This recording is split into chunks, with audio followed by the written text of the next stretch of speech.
hit the streets and spread inner city communities across the country. And the Reagan administration seized on this development with glee, hiring staff whose job it was to feed stories to the media of crack babies, crack dealers, crack users, the so-called crack wars, in the hopes of turning crack into a media sensation, which they believed would bolster public support for the war and guarantee that millions more dollars would flow to waging it.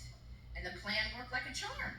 Almost overnight, television sets were flooded with images of crack babies, crack users, crack dealers, and soon Democrats began competing with Republicans to prove who could be tougher on them.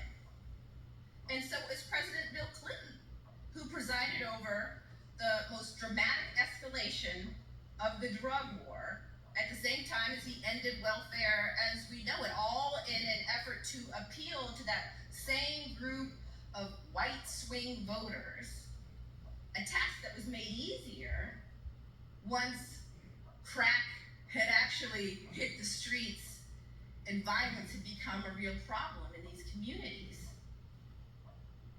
And it was the Clinton administration who championed laws banning drug offenders from public housing and denying them even food stamps for the rest of their life. And within an incredibly short period of time, we suddenly had millions of poor people of color locked into a permanent second-class status, having to check that box on employment applications if you've ever been convicted of a felony for the rest of their lives, leaving prison unable, barred even from public housing, families risking eviction if they even let their family members return home to them, people being barred even for food stamps for the rest of their lives. What are folks supposed to do?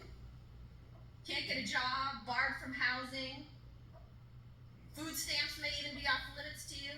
Well, what we expect people to do is to pay hundreds or thousands of dollars in fees, fines, court costs, accumulated back child support, and in a growing number of states, the cost of your imprisonment.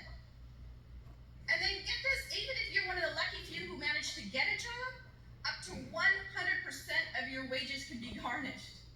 To pay back all these fees, fines, court costs, accumulated back child support. What is the system designed to do? See, it's designed to send people right back to prison, which is what in fact happens about 70% of the time. About 70% of released prisoners return within 3 years, and the majority of those who return do so in a matter of months, because the challenges associated with mere survival on the outside are so immense.